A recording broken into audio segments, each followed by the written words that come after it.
to order. Good morning, everyone, and welcome to a hearing to which the appropriate official shows up. It's an inside joke.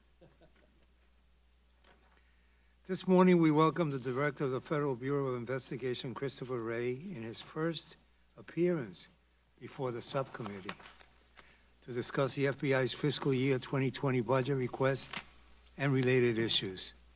Much of your budget falls on the defense side of the ledger, but the President's efforts to increase defense spending do not seem to include your critical agency. Your fiscal year 2020 salaries and expenses request is only $65 million above last year and includes some targeted investments such as an additional $70 million for cyber threats, $18.3 million for counterintelligence operations, and $4.2 million for the NICS. However, this increase is not enough to cover your new and continuing program costs without some significant efficiencies and cost cutting. We hope to learn how you plan to make ends meet. Director, you've testified before Congress on unprecedented threats from abroad and within, from cyber threats, espionage, and terrorism. The work of the FBI is extremely important in addressing these dangers, as well as white-collar crime, foreign election interference, civil rights violations, including voting rights and color of law violations, and much, much more. You also run our nation's background check system, a vital oversight mechanism to ensure guns do not fall in the wrong hands. We also want to hear how the FBI is applying lessons from the financial crisis 10 years ago to target the type of white-collar and institutional criminal activity that led to that economic disaster and help keep history from repeating itself. And at a time when many communities suffer from rifts in trust with their law enforcement institutions, we would like to know how the FBI is taking steps both in its own culture and operations and in working with law enforcement partners nationwide to help bridge such gaps. It is extremely important that you have the resources necessary to enforce the law in all these diverse areas without having to choose one at the expense of another. I have long been concerned about our overemphasis on pursuing so-called Islamic terrorism at the expense of important FBI missions like civil rights, investigations, and white-collar crime. My concerns have grown along with the rise of white nationalist extremism. White supremacist terror attacks in Pittsburgh, Charlottesville, and Charleston have made headlines, and statistics show such attacks are on the rise. Yet your budget request does not mention them. I realize the President minimizes this threat, but you should not. And I hope you can tell us more today about your work on areas outside of international terrorism. Speaking of the President, I do not think that we can hold this hearing without addressing Mr. Trump's persistent attacks on your agency. The FBI has not faced this level of political threat since Watergate. No one on this committee confuses honesty, and I mean no one on this committee confuses honest criticism of your agency, which is healthy and necessary, with insidious attacks on the reputation of the FBI workforce. These are poorly disguised efforts to undercut the legitimacy of an agency that must be free to enforce the law and the Constitution fairly and without regard to politics or persons. It is deeply worrisome that with the variety of important missions you have, the President continues to focus on settling personal scores. To add injury to insult, the FBI faced its longest lapse in appropriations in history, compelling you to tell your 36,000 employees that you were, quote, about as angry as I've been in a long time, end of quote. I can assure you, Director, every member of this committee on both sides shares your feelings. I hope to hear today how the shutdown affected your operations and why the FBI and our whole criminal justice system should not be held hostage again. With that, let me turn to my ranking member, Mr. Adderholt, for his opening comments. Thank you, Mr. Chairman, and I too would like to welcome Director Wray to the Commerce, Justice, Science Subcommittee today for testifying for the FY 2020 budget request.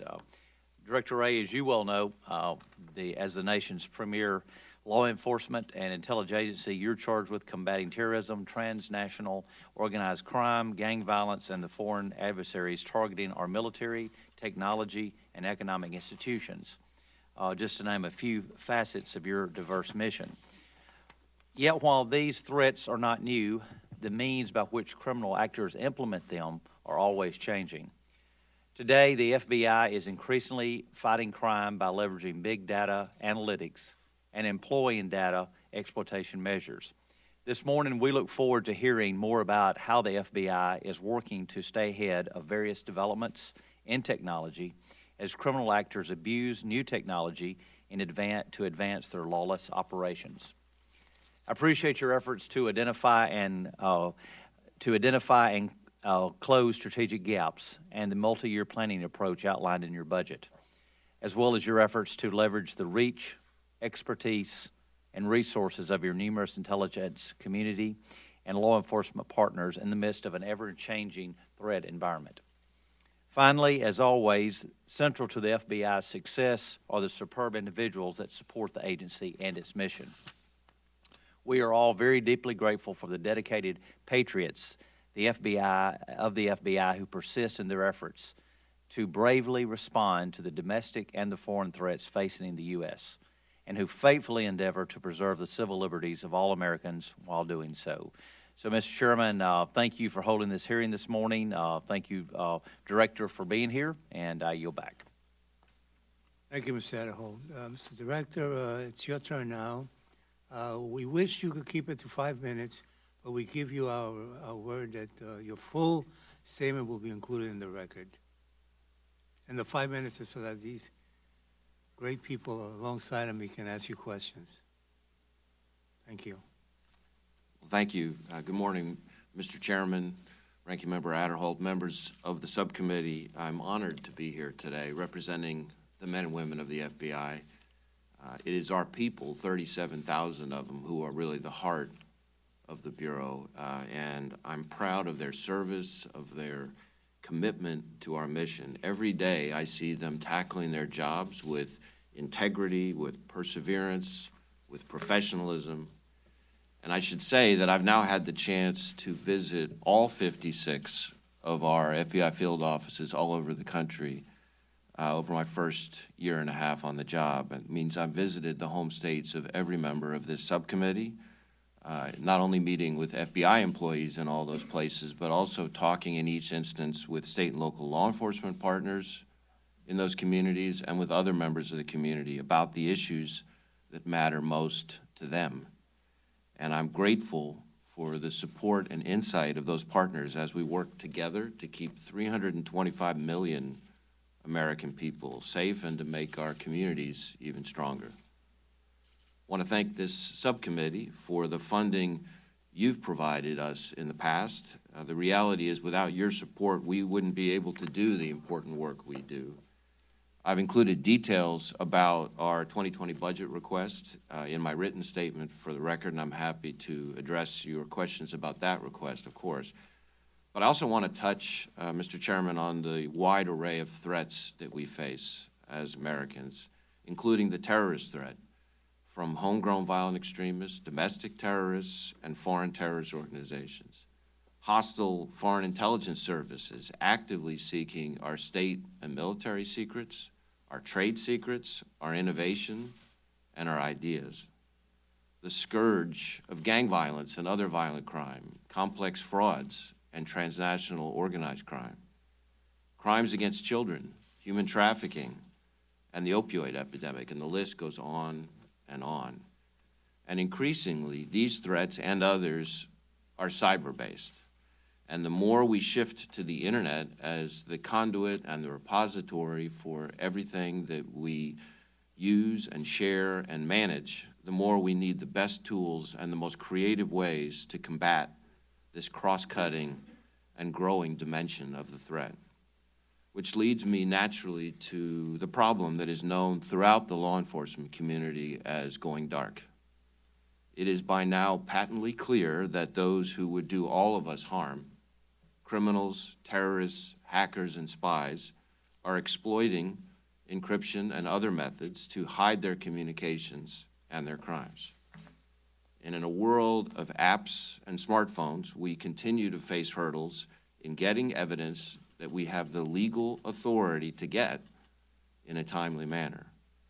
I mean, to be clear, we all recognize the important benefits of strong methods of encryption. Cybersecurity is, after all, an important part of our mission at the FBI, but it just cannot be an acceptable end state for companies to carve out, even unintentionally, an entire unfettered space for rogue actors, terrorists, and criminals to hide and do horrible things to innocent people.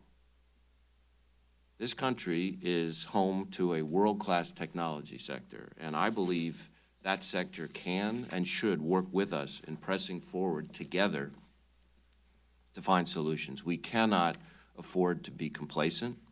We've got to stay ahead of the evolving terrorist, counterintelligence, and criminal threats, which includes things like enhancing our technical and analytical capabilities related to counterterrorism vetting, enhancing our cyber and foreign intelligence capabilities, enhancing our targeting and disruption of the financial and darknet networks used by transnational organized crime groups, increasing our capacity to perform criminal background checks, and improving our ability to render safe a weapon of mass destruction.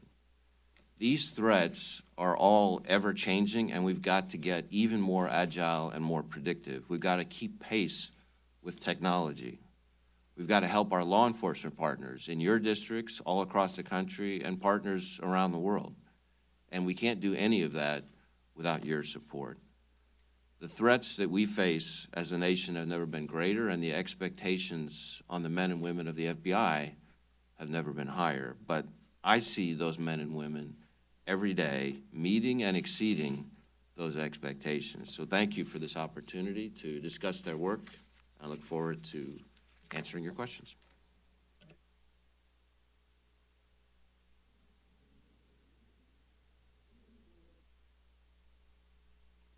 In our conversation prior to your appearance here, you told me that you had reinstituted or expanded on visits to different places and conversations with new agents and current agents to remind them what happens when government does not treat its people fairly, citizens fairly, and including visiting the Holocaust Museum. So I want to commend you for that, because I think that that's something that shows what the FBI should be thinking about as it fights the fights that it has to fight.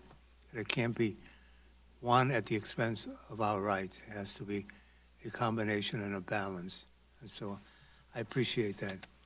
You're requesting a total of $9.925 billion in salaries and expenses, which includes 6 program enhancements and additional positions. However, the $65 million you request over the fiscal year 2019 appropriation is not enough to cover the full cost of the requested enhancements, let alone cover necessary adjustments to base.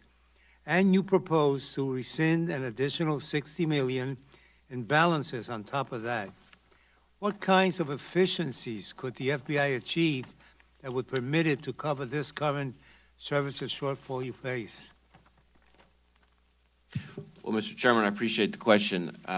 Certainly, we try to be careful stewards of the taxpayers' money in lots of ways, and we're always looking for efficiencies. I should say, which is an important clarification, that the fiscal year 2020 budget request was, as I understand it, assembled before the ultimate 2019 appropriations that we received from the Congress, which means that it was built off of not the 2019 budget, but rather the 2019 CR.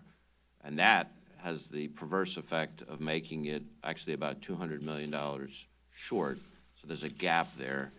We're obviously very grateful for the 2019 appropriations, that this subcommittee helped secure, which includes some very important increases for the FBI. And anything this subcommittee could help us do to close the gap that I just referred to would be very much appreciated, and I can assure you we would put those resources to good use.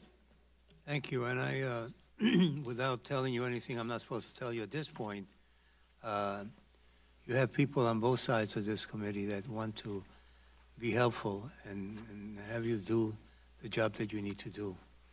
The 2017 FBI hate crime statistics published last November showed that hate crime incidents increased 17% over 2016, a deplorable third straight year such crimes increased. This increase has been linked by some researchers, especially in late 2016, with the impact of Russian social media manipulation aimed at fomenting racial division in the U.S. While 2018 statistics have not been released, what is the FBI observing, particularly in light of recent violent hate crimes in the past several years that have grown from isolated events to mass violence?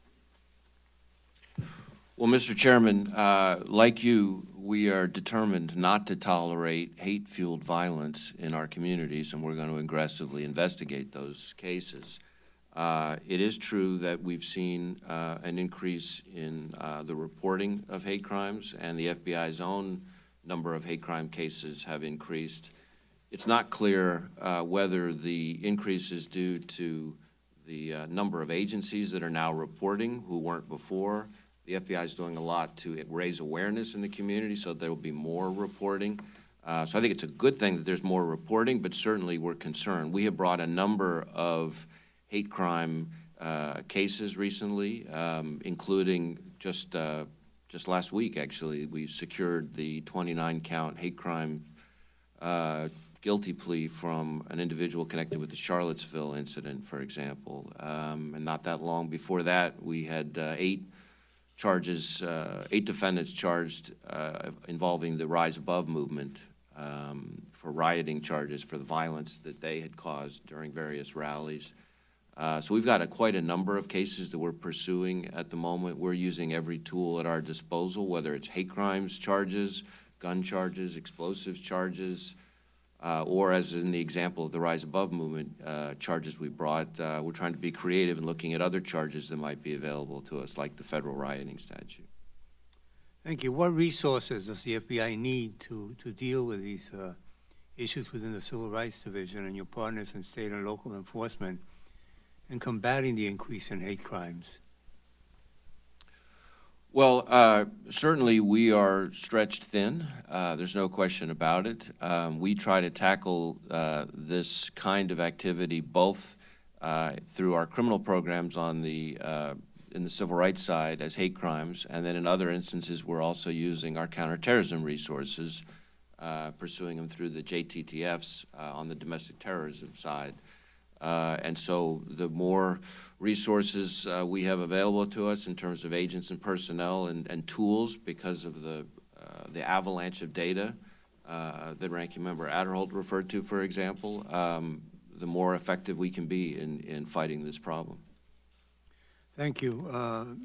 I suspect we're going to have votes sometime during this hearing, so I'll move it along so that we can get in as many questions as possible from as many members as possible.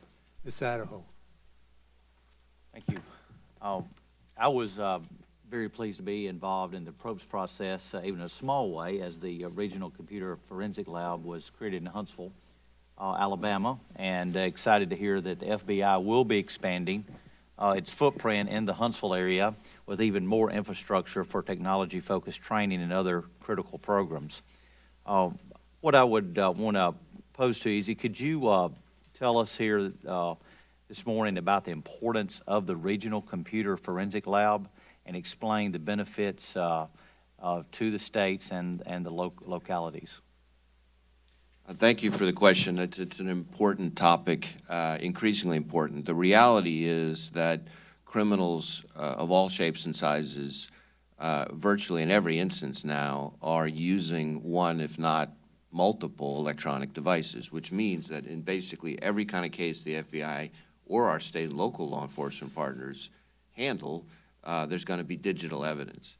And where the RCFLs, the regional computer forensic labs, fit in is it basically becomes one-stop shopping for state and local law enforcement working together with the FBI to be able to do forensic exploitation of that digital evidence through properly certified and trained personnel. So there's a training dimension, but more importantly, there's an ability to get through and forensically exploit the evidence that's critical to pretty much solving every kind of crime there is out there. And there was not, until the recent RCFL in Huntsville, there was not an RCFL in that region of the country. So it's not just good for Alabama, it's good for the whole region. And it's particularly helpful to our state and local partners who, without it, would be really high and dry.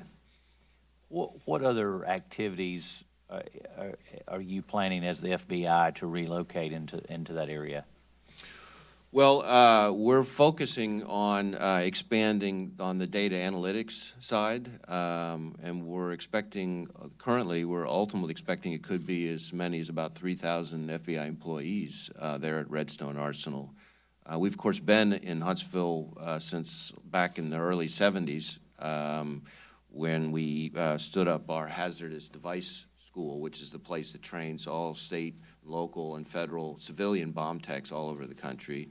We then added, in the last decade, TDAC, which is the place that forensically examines terrorist explosive devices. So when IEDs get picked up on the battlefield, they are exploited there at that lab. We've added things like the ballistics research facility.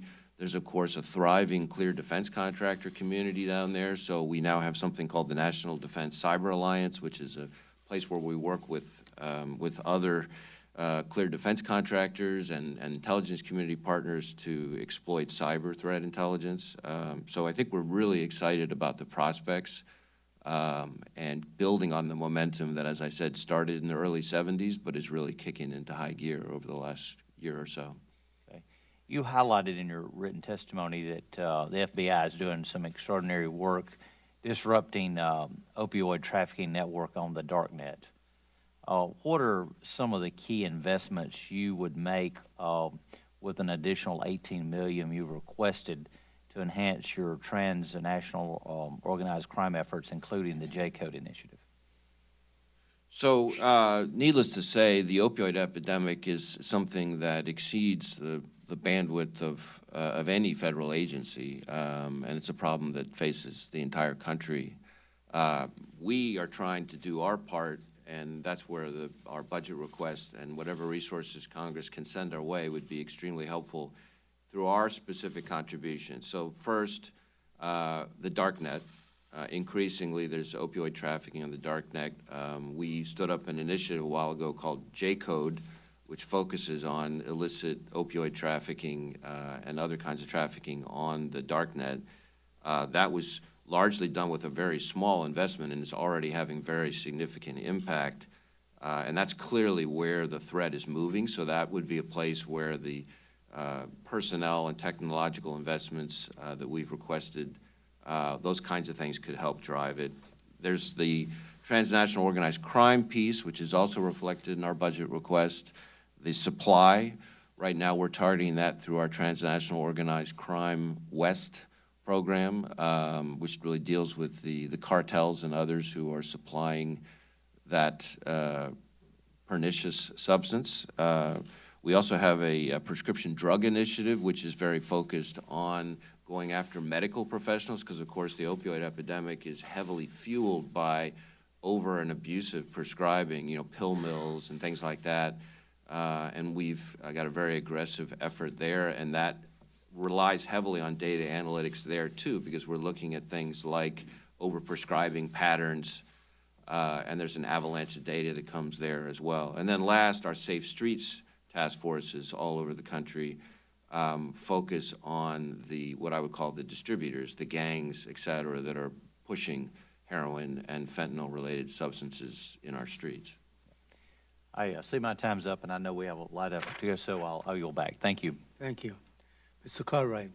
Thank you, Mr. Chairman. And Director Wray, I'd like to continue the line of questioning of Mr. Adderholt. And I want to make sure I understand. When you've asked for 18 million additional, is that just for the joint criminal opioid darknet enforcement, or is it for all opioid, anti-opioid efforts?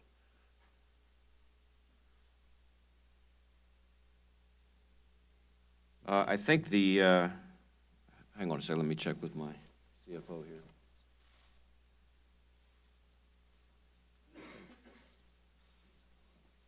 It's a broad request, not just for the J-Code initiative. Okay, fair enough. But you also just said, please send us whatever resources can be sent our way, and I was listening when you said that. What do you need? What do you guys need to do an effective job of addressing not only the dark net, but this horrible opioid crisis that is killing our young people and people of all ages in this country? Well, I think at the end of the day, it comes down to people and technology and tools. Our budget request highlights some of the things that we thought were of the highest priority and highlights the nature of the problem. Certainly, we, like the Congress, try to balance the demands of our mission with trying to be good stewards of the taxpayers' resources. All right. I also want to ask you about the FY 2020 request for 33 positions, including 3 special agents and $70.5 million to enhance cyber information sharing abilities and increase cyber tools and capacities. It's the same question, Director Wray. Is that enough, or do you need more than that? Well, I can assure you, Congressman, that whatever resources you were to make available to us on the cyber mission could immediately be put to good use. The cyber threat is grown in its range of actors, from nation states to criminal hacktivists, global crime syndicates, the range of attack methods, whether it's botnets, ransomware, DDoS attacks, et cetera, and the range of targets ranging from Fortune 100 companies down to startups out in Silicon Valley. So make no mistake, it is a significant challenge, and it exceeds the bandwidth that we have at the moment. All right, so when I think about 33 new positions, I'm thinking programmers and really tech-savvy people to attack the cyber threat. But I'm also wondering, do you not outsource a good deal of that to companies that specialize in cyber threats? Well, I wouldn't say we outsource exactly. We do partner with the private sector. And of the 33 positions that we've asked for, I think 25 of them would be data analysts, which gets back to this, this theme that we've already discussed a little bit here about the importance of data analytics. So let me just put a little context around that, because I think it affects all the areas that we've asked about. The Las Vegas attack, so take that outside of cyber for a minute, the mass shooting in Las Vegas. That one case, a big case to be sure, tragic, horrible case, 1 petabyte of data. Now, 1 petabyte of data, if you're like me and not like my kids, you think petabyte, I don't know what petabyte is. More than a terabyte. The library, the entire Library of Congress, has 7 petabytes of data. So Las Vegas, one case, had about 1/6 of the entire Library of Congress. Just a few years ago, we were ingesting annually about half of what the Library of Congress has annually. So for us to keep up with it, we're having to do things right now, like in Las Vegas, like in Boston, where we've had to take the digital evidence and fly it clear across the country to Quantico, whereas if we could have more of the resources that we're asking for, it would enable us to be more forward deployed in terms of marshaling some of this information. So that's an example. Final question is about H.R. 8. We just passed a bill for universal background checks with a list of specific sensible exceptions. Question is, would a universal background check requirement be helpful to law enforcement in preventing and or solving violent crime involving firearms? Well, certainly, the more information we have, the more effective we can be. There are other considerations. I'd have to look closely at the legislation, which I have not done, to be able to review it and give you a more meaningful answer. I urge you to do that, and maybe we'll work together. Thank you. Thank you, Director, and I yield back. Thank you. Mr. Graves. Thank you, Mr. Chairman.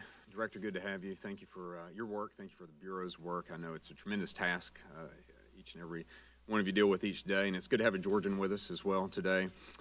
Just following up on cyber, that's one of my main focuses and lanes that I stay in, and you've noted it's a big part of your testimony as well, that the private sector faces ever-increasing threats each and every day. So while you're working with the private sector, is it safe to say that when you're investigating these cyber attacks that you're engaging the private sector and you're relying on them to cooperate with the investigation or to help gather information or to help with attribution? Is the private sector involved in that way as well? Yes, I think in the cyber arena, probably more than maybe any other of the threat areas we contend with, the partnership that needs to exist and does exist between the FBI and the private sector is incredibly important.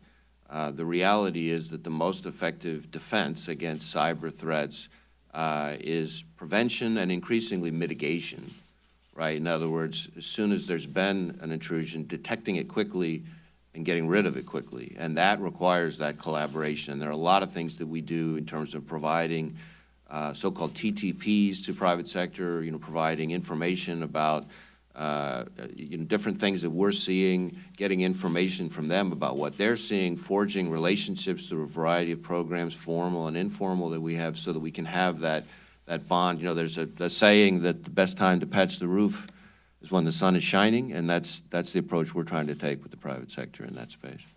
You acknowledge that the FBI, limited resources, you focus primarily on the high-level intrusions and state-sponsored attacks. So the private sector that doesn't meet that threshold, what tools, what resources do they have to help stop and prevent attacks or address the attacks? What do you recommend there? I feel like we're a little short. Well, there is a swath. I think you've picked up on a very important point, which is in some ways where things like this RCFL that we were talking about with Congressman Adderholt is so important. There is a swath of cyber-enabled criminal activity that is affecting businesses that is essentially below the level of the most sophisticated stuff that the feds typically take on, but above the level that currently is in the range of most state and local law enforcement. Where these RCFLs fit in, and it's just one of many tools that we have, is that it's providing resources and capabilities to state and local law enforcement to sort of move up market, if you will, in terms of the kinds of things they can reach. And it's also, the old saying about teach a man to fish. We're training them at the same time, which then makes them even more effective, and they can train others in their departments. So in the long term, I think that will help us capture that gap that you're alluding to. Well, you may be aware, I've been promoting a concept of active cyber defense, allowing the private sector to engage outside of their network to prevent an attack. And the Cyber Fraud and Abuse Act hasn't been updated in decades, and I feel like the private sector is limited in what they can do. I'd love a commitment from you to be able just to work with your team, your staff, to walk through some of the challenges, maybe walk through the policy I proposed and how we might be able to enable the private sector to have a few more tools at their disposal instead of a passive approach and additional defenses, maybe being able to actively defend their network. If I could just work with your team on that a little bit, I'd appreciate that. We'd be happy to work with you and take a look at any ideas you have. I do think that that over the next 10 years, the partnership that's going to have to exist between law enforcement and the intelligence community and the private sector in the cyber arena in particular is going to be a significant paradigm shift, because otherwise we're not going to be able to stay ahead of the threat. Right, ever-increasing threats and successful attempts every day. One final question, Mr. Chairman. As the Republican leader of the Financial Services Committee, there's been this issue develop over the years and a lot of controversy about the location of the FBI headquarters. Can you bring a little clarity to us? We had a lot of debate with GSA just a few weeks ago about this, but our understanding is that the Bureau believes that the best approach to meeting the demands of the Bureau is to rebuild at the current location and site. Is that correct? Yes, this is obviously an important issue to the men and women of the FBI, as well as to the American public. A little context, you know, when I worked in the FBI building a lot on 9/11 and in the years after 9/11, the building was in bad shape then. I can assure you it hasn't gotten better since then. When I came into this job, the previous project had already been canceled, so I wasn't involved in that part of it. So I came into it with a blank slate, and we took a very long, careful, thorough look, and it is the FBI's view that the best balance of equities for the men and women of the FBI is to be here downtown, ideally in our current location, that building a new building, not trying to renovate the old one, building a new building in that location gives us the ability to both have a level 5 security facility to significantly grow the number of people we can have there, but also, and this is incredibly important, also make sure that our folks are within close proximity for the hundreds and hundreds of meetings that they have every day with their partners, all within about 1.5 miles of our current location, starting with, of course, across the street at the main Justice Building. And so the ability to do that is something that we think is important. I think that's the best choice for the American people as well, thousands of whom visit the FBI building every day to see the FBI Experience Tour. And that's an important part of the transparency that I think needs to exist between the FBI and the taxpayer and the American Clear, public. the decision was based on what's best for the Bureau, the security of our country, and not because of political pressure. Correct. Thank you, Ms.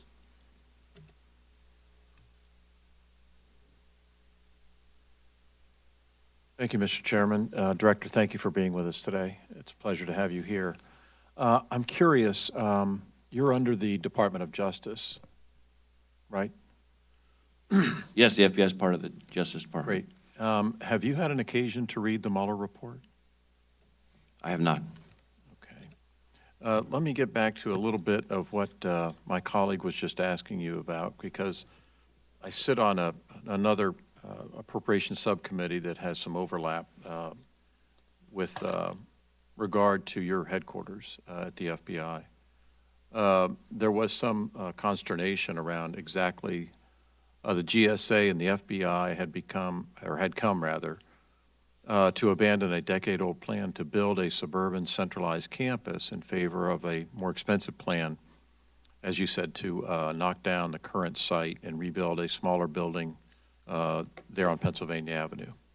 Now, the GSA leader, Emily Murphy, you may know her, I don't know, but in her opening statement before the other committee, she stated, I want to be clear, the FBI made the decision to propose remaining at its current location.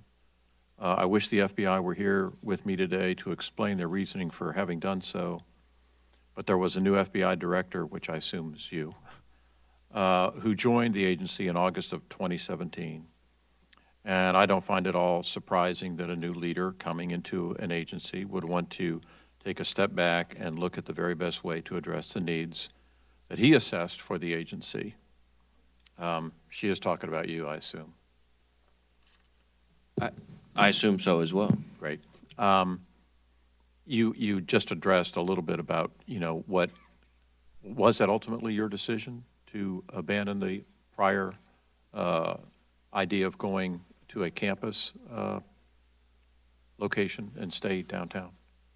It is absolutely the FBI's view, the FBI's choice, the FBI's preference to build a new building, a bigger building, not a smaller building, at our current location, which would allow us to, as I said, improve security, build a state-of-the-art facility, add the number of people in terms of consolidating our footprint, and be more accessible or remain accessible to all of our partners and to the public. Was it in fact contemplated that the campus location is something that had been embraced by your predecessors, or is that not the case? I can't speak for my predecessors. I know that when I came in and I asked the question, Tell me why we're not building a building here in this location. It appeared to me that people had thought that that was not an option that was available to us. So I don't know that given the choice, my predecessors wouldn't have made exactly the same choice that I'm making. Okay. Thank you, Director. I yield. Thank you, Mr. Chairman, and thank you, Director Wray, for being here this morning. And I echo the sentiments of my colleague from Alabama about the ever-expanding footprint that the FBI has in Alabama. And so we're grateful for those efforts and want to continue to be a partner in that. But I want to spend my time talking about the almost 2 pages in your written testimony that are specific to crimes against children, child exploitation, and sex and human trafficking.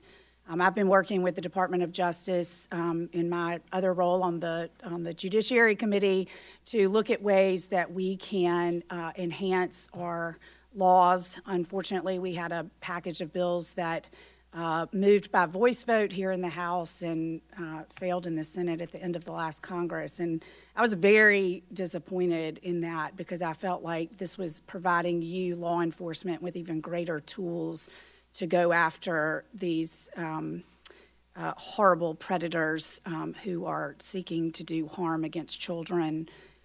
So I wanted to give you an opportunity, since you only had 5 minutes, to give us a summary of your testimony. Again, this is important to all of us on this committee. This is important to this legislative body to make sure that we're doing all that we can to eradicate modern-day slavery and particularly crimes against children. So I want to know, as a policymaker, as an appropriator, as a member of the Judiciary Committee as well, number one, give us it's in your testimony, I understand, but give us a recap on your efforts to work with law enforcement across this country to eradicate these horrific crimes, but also give us suggestions as to how we can be more helpful in assuring that you have every tool necessary to help eradicate this. Well, thank you for the question. This is a topic that is not only a high priority for the FBI, but it's something that is near and dear to my heart personally. One of the few pro bono projects that I was pushing in private practice at the time that I was nominated for this position was to try to look for ways, which I don't think has historically been done much in the private sector, to help the victims of human trafficking. The FBI tackles this problem through multiple programs, multiple weapons that we bring to bear. We have our VCAC program, our Violence Crimes Against Children program, is the program that kind of manages the effort primarily. We have 81 child exploitation task forces around the country where we work with state and local law enforcement and other folks. We have 18 human trafficking task forces on top of those. And it's important, I think, for people to understand that it's not just immigrant victims. You know, the majority of human trafficking victims in this country are actually U.S. citizens. And I think your use of the word slavery is spot on. I mean, frankly, I struggle for words to capture how horrific this is. I mean, it's downright medieval in 2019 that activity like this can happen. And barely a week goes by where I'm not hearing about our successes in taking down some sex trafficking, typically child sex trafficking network, where we're recovering. I think the number of kids that we rescued and recovered last year, I think, was well over 100. And some of these kids are just horrifyingly young.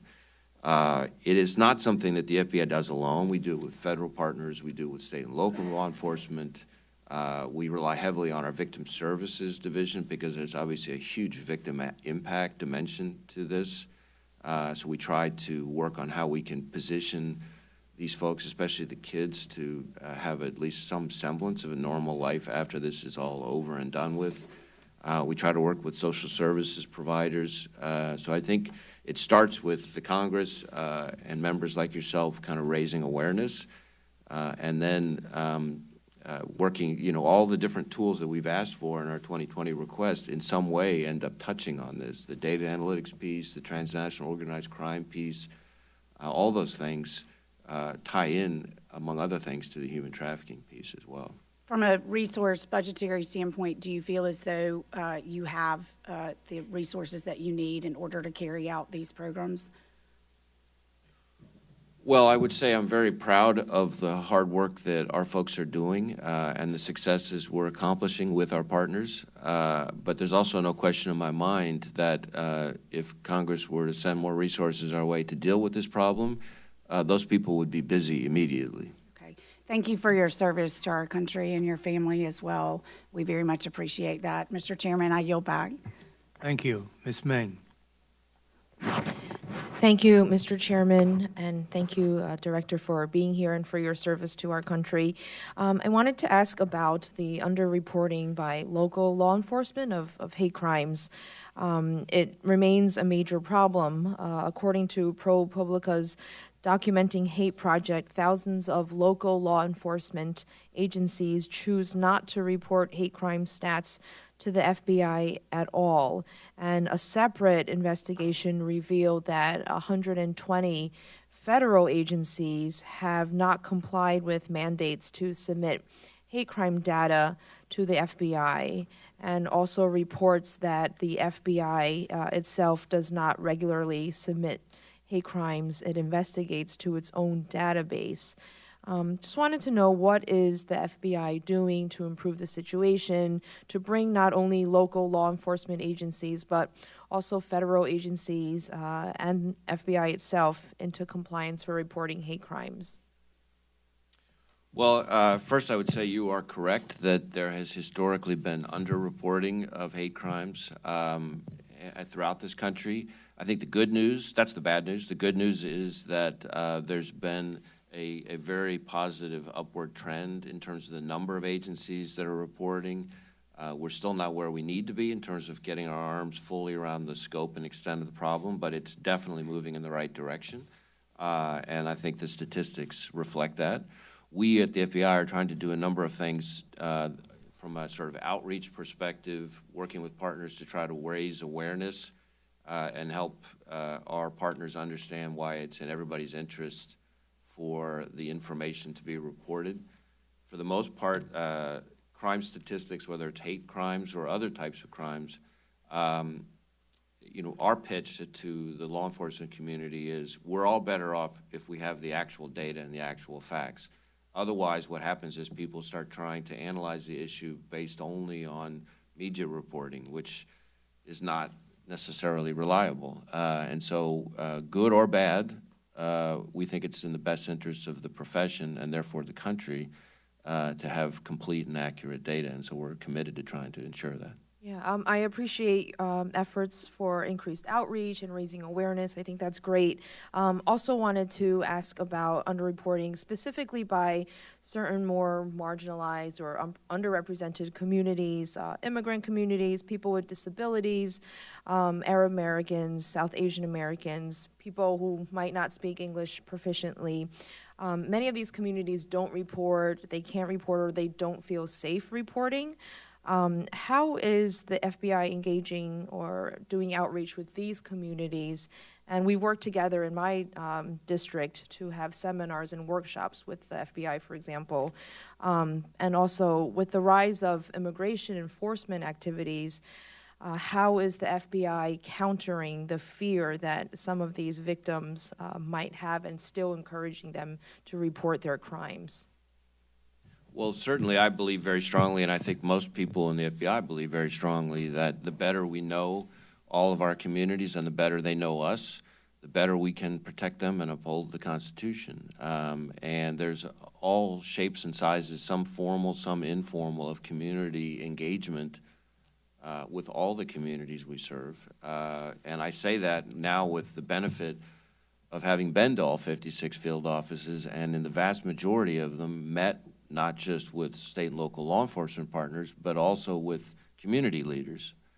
So I've gotten feedback directly from community leaders from all different corners of the country. And the feedback I get there is that they appreciate the engagement that our offices are doing.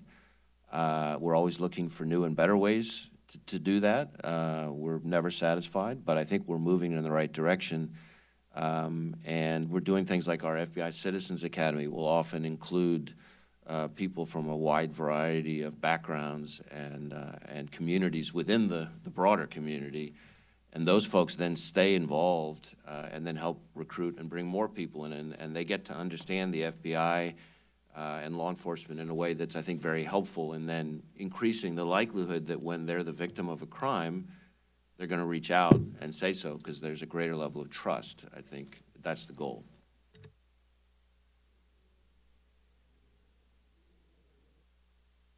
We're going to start a second round now. Let the members know that there will be votes. The votes will take about an hour, so probably whatever we can do now will be the end of the hearing. But we will stay in touch with you along the way to make sure that we get things done.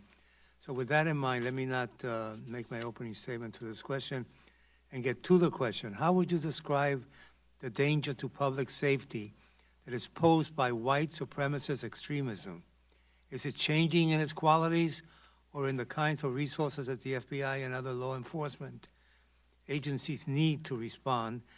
And secondly, the second part to that question, your budget request does not mention white supremacist extremism at all. How much funding and how many employees are dedicated to investigating white nationalists and white supremacist extremists in your fiscal year 2020 budget? So what is the danger to the country and what do you need to fight it? Well, the danger, I think, of white supremacist violent extremism or any other kind of violent extremism is, of course, significant. We assess that it's a persistent, pervasive threat. We tackle it both through our joint terrorism task forces on the domestic terrorism side, as well as through our civil rights program on the criminal side through hate crime enforcement.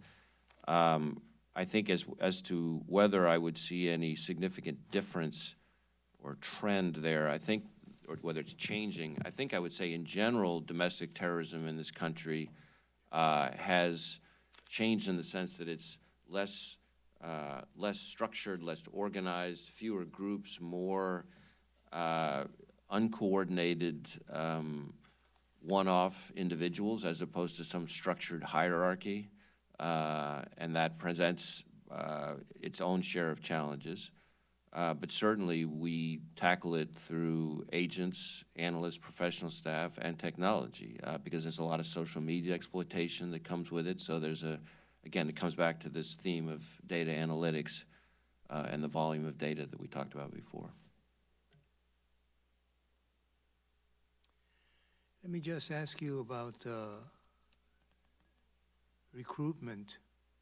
The FBI has always attracted talented young persons to its national security and law enforcement missions, but it is now finding it more difficult to compete with industry, particularly when it comes to technology skills. As a result, the FBI, like many federal agencies, is trying to train current employees to fill such positions. What is the current skill gap the FBI faces in this regard, both in terms of categories of positions and numbers of such personnel, and what is the FBI doing to close it? Well, certainly we are trying to be more focused on recruiting employees with STEM backgrounds, for example. We have a variety of programs where we start reaching out to kids, at a much younger age to get them interested in careers at the FBI. We've created positions like the data analyst and computer scientist positions. But you are correct, Mr. Chairman, that we are focusing very heavily on training because the reality is in this economy that the sort of cyber whiz kids that are out there are in short supply. Even Silicon Valley can't recruit enough of them. And they have something else to offer that we don't have as much of. Right. We have mission, and we think we can compete on mission with anybody. But we think if we're ultimately going to be where we need to be for the future, we're going to have to not only recruit more people with those backgrounds, but frankly raise the proficiency level throughout the workforce, because it's no longer just a case of a cyber division. As I said in my opening remarks, pretty much every threat area we've talked about here today has a cyber dimension to it, or a digital evidence dimension to it. So we need to improve kind of the median proficiency throughout the FBI workforce so that the really sophisticated nation-state intrusions and things like that can be the focus of our sort of cyber black belts, if you will. And that's the approach we're taking. Thank you, Mr. Director. Mr. Adderholt. Thank you, Mr. Chairman. I want to ask about sexual assault kits. The effort to address the backlog of sexual assault kits nationwide has led to tens of thousands of long-shelved kits being tested over the last several years. And while the analysis of sexual assault evidence seems primarily a state or a local law enforcement matter, I understand the FBI actually played a role in helping to ensure that these kits don't go untested. My question would be: under what program is or was the FBI involved with the testing of these rape kits? So, Congressman, our FBI lab has been a very, very important partner with state and local law enforcement in trying to clear through this backlog of sexual assault kits, rape kits. And it's a very impressive operation. I've been down there and seen it firsthand, and I'm very proud of their work. Not only is that clearing the backlog, but of course, in many cases, these are serial rapists who were out and about until the backlog was cleared. So this is having a real impact in a positive way on the safety of people all across the country. What has the testing of these volumes of these backlog sexual assault kits have taught the FBI about, and other law enforcement about, crime in general? Well, it certainly highlights something that we talk about all the time, which is the value of partnership between federal, state, and local law enforcement. It's also taught us a lot about the value of the forensic skill set that's required to address all of the criminal threats we have. And of course, it's highlighted the importance of DNA in particular, which is a place that has become an indispensable tool in this country, both for catching the guilty, but also for exonerating the innocent. I'll quickly just move on. Rapid DNA. It's a term that's used to describe the fully automated process developing DNA profile from a cheek swab without a human intervention. Can you talk about the goal of the FBI's rapid DNA initiative? We're very excited about rapid DNA. Essentially, as you say, rapid DNA would allow for much, much faster and more agile and nimble DNA testing for the same kinds of results I was referring to just a second ago. We're trying to be very thoughtful about how we build up to this. Right now, we're moving in a direction where we're starting to use it in booking stations, in the more stable platform that provides. Ultimately, but that's the key word, ultimately, we're not there yet, we want to be in a position where it can be used at crime scenes. But that's not where we are yet, and that's got to be done very carefully because we know there will be court challenges and other things. We want to make sure that this very exciting, very promising technology to protecting the American people and upholding the Constitution is preserved and doesn't take a stumble by us darting out of the starting gate too quickly. But I know that talking to my state and local law enforcement partners, that we're all very excited about what this could mean for the profession and the country. Thank you, Mr. Chairman. Thank you. Mr. Cartwright. Thank you, Mr. Chairman. Director Wray, you and I briefly touched on H.R. 8, and thank you for agreeing to work with me as you go through it and think about the ramifications on what that means for your agency. I also wanted to ask you about H.R. 1112, which is the closing the Charleston loophole bill. Same question. Have you had a chance to review that and think about the ramifications for the FBI? I'm afraid I have not had a chance to review that particular piece of legislation, but I'd be happy for us to do that. Review it, that is. Let's go over that offline, shall we? But it struck me as odd. The Trump administration has come out against both H.R. 8 and H.R. 1112, and obviously they did not ask you to review those things. Otherwise, you would have done it by today, I assume, with a view toward how that would affect FBI operations. Well, just to be clear, I'm saying that I personally have not reviewed either of the pieces of legislation you're referring to. I don't know for sure whether somebody in the 37,000 person workforce that we have might have reviewed and provided an assessment of the operational impact. Well, they're not terribly long bills, and I understand you're a graduate of the Yale Law School, and I understand that is an accredited law school at this point. Last time I checked, yes. Let's work together, and maybe you can give some context yourself to the White House on whether it ought to be opposing those bills. I also wanted to talk about FBI morale and the reputation of the FBI. The FBI's seen really more than its fair share of negative press coverage over the past several years. The administration has really gone to unprecedented lengths to criticize and undermine the FBI as an institution and several of its employees specifically.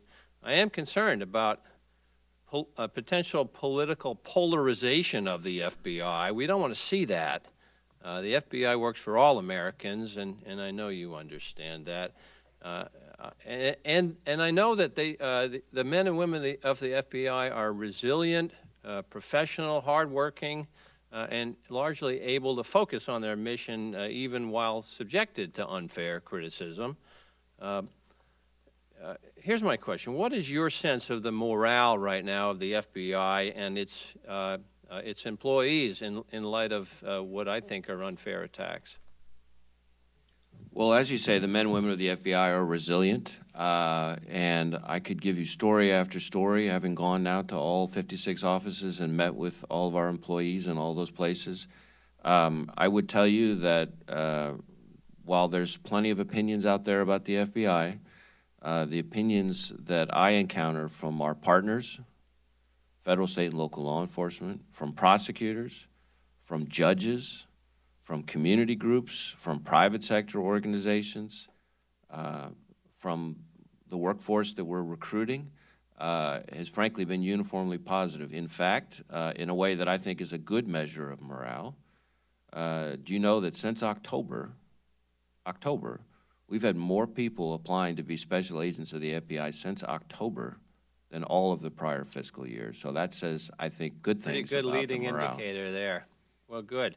Well, tell me, do you believe that public confidence in an agency is impacted when an elected official relentlessly attacks an agency and its members and tries to undermine its credibility? Do you think there's any effect of those things? You know, I don't think it's really my place to be weighing in or commenting on political speech and social media. That those things have their place. I'm focused on us getting the work done. I think that's what most of our folks are doing. And the results I see there are not only strong, but improving all the time. I'm certainly glad to hear that, Director. And thank you for your coming today and your testimony. I yield back, Mr. Chairman. You, Mr. Graves, and by the way, before I go to Mr. Graves, I'm glad you keep saying 56 places that you went to, because it's been my mantra that there are more than 50 states under the American flag. Thank you. Director, thank you again. No question, just really want to commend you and your team, and particularly the personal attention that Mr. Haley gave to myself and others earlier this year, including my family, as we came to visit headquarters and enjoy the new, I guess, tour that's available. And I must say it's inspiring. If there's one thing that maybe is assisting with the new recruits or attention to wanting to join the Bureau, maybe that was it, because it's really inspiring as to the work and the history of the FBI and the challenges you face. But I just wanted to thank you and your team and Mr. Haley in particular for their attention to us. But thanks for joining us today. Thank you. Yield back.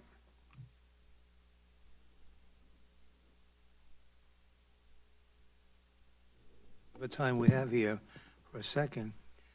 The FBI has a diversity agent recruitment program. How does it work, and what would you regard as a measure of success for that program?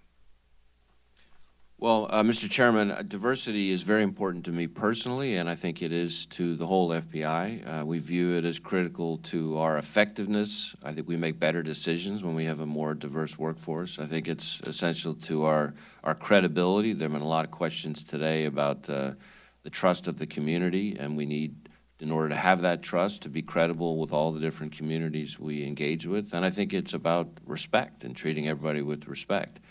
Our diversity agent recruitment program has a number of dimensions. We do a lot of social media exposure of what it's like to work at the FBI, and we sort of prominently feature diverse employees to try to encourage greater application from that standpoint. We have diversity agent recruitment events all over the country. I've gone and spoken at well over, I think, about a half dozen of them myself. To set the tone, and where we bring in people from, historically African-American colleges and things like that, community groups, et cetera, to try to get people interested in careers at the FBI. And there's a whole sort of job fair dimension to that. Well, and the results are actually quite encouraging. The last couple of years, we have seen... Excuse me, I wanted to ask you about that because I wanted to be clear that you do participate in job fairs the way so many other people do. Well, these are sort of our own job fairs, fairs, but because we like to make sure people are completely focused on the FBI when we're doing them, as opposed to showing up in some of these other settings, but we probably do a little bit of that too. I would say that the results are encouraging. The last few years of our entering classes have been up each year in terms of the diversity that they represent. Each of those years is also more than, as a percentage matter, than the current percentage of our workforce. And importantly, this year, the percentage, the diversity of the applications, I mentioned a minute ago how recruiting is up.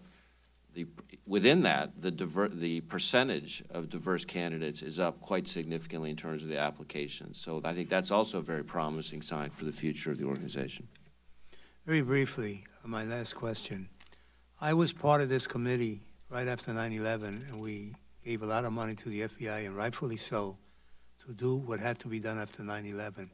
But I started worrying then, and I still worry now, that maybe the focus on criminals, drug dealers, and others, so white-collar crimes, if you will, would not be paid attention to it with the same fervor as it was before. What can you tell us about that? Well, certainly 9/11 is very important to me personally, as I know it is to you. And as I mentioned to you when we spoke on the phone, I've actually now added a visit to the 9/11 Memorial for every new training class, along with the Holocaust Memorial and the MLK Memorial. I would say that while counterterrorism remains our top priority, that if you looked at where our resources are allocated in terms of just the sheer numbers of agents, analysts, and professional staff, our criminal programs, traditional criminal programs, are still where the lion's share of the resources are allocated. So you might hear us talking more about counterterrorism, and it might get a little more attention in the leadership just because of the stakes, the mass casualty stakes that are implicated by a terrorist attack. But in terms of just the day-to-day cadence of the organization, our criminal programs still represent the biggest program we have. Mr. Adderholt. Let me ask about some other gang and violent crime issues. Other than the opioid epidemic, violent crime and gangs seem to affect just about every part of our community. Can you talk about MS-13 a little bit and just talk about the current, is it still a threat as we have, seen a lot in the news over the past several months and years on that, and just talk a little bit about MS-13 in general?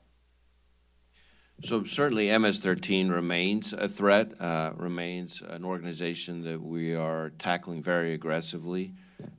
We've had significant MS-13 cases of course, in Long Island, but not exclusively. I think in Queens and Long Island, for example, not that long ago, we took down, I think, about 45 of the most dangerous MS-13 members. But what's important about the way we tackle the MS-13 threat is that it's not just here in the U.S. with our Safe Streets task forces. We also have what we call our TAGs, which are task forces that are in El Salvador, Guatemala, and Honduras, where we work with local law enforcement there to help address the problem, help them address more of the problem there as well. And so those two kind of bookends help us tackle the threat in a more cross-border way and sort of not just kind of getting it when it's here inside our borders. Has there been an increase in violence against law enforcement officers that you've been aware of? Last year, 2018, there was an increase in the number of law enforcement officers in this country who were shot and killed in the line of duty. And I say that because I personally call, every time that happens, the chief or sheriff or commissioner involved to express my support and condolences. And so every single one of those instances, I'm seeing myself, the picture of the person who was killed, information about his or her family, how long they were on the job. And it was up last year. I don't have the percentage off the top of my head, the number off the top of my head, but it was up last year in a way that I find very alarming. And I would also say, which is in some ways even more concerning, that the number of those deaths that were as a result of ambush was up last year as well, as a subset. This year, it's not clear yet whether the number will be up this year yet, but this is a time for considerable concern about the well-being and safety of the men and women of law enforcement who put themselves at great risk. And it takes a very, very, very special person to be willing to, every day, be willing to sacrifice your life for a complete stranger. There's not a lot of people willing to do that. And we all, as Americans, owe those people a debt of gratitude. And my heart and the hearts of everybody in the FBI breaks whenever one of these things happens. Thank you, Mr. Chairman.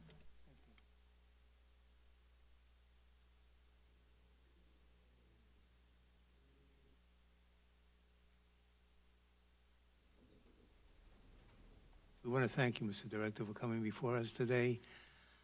Your agency is one that has our respect. When we disagree with you, we tell you in a diplomatic way to make changes throughout our history, my personal history on this committee, and I know the other members. The FBI at times has had difficult relationships with different communities. It did so in Puerto Rico for many years, and Director Wray opened up those files for people to see, and then changes were made to make sure that that didn't happen again. And so you can tell the members of your workforce, your agents, that we respect them and we will do whatever we need to do to make sure they do the right job and do it properly, but do it with the support of Congress. That's very important, and we thank you for your testimony. This meeting is adjourned.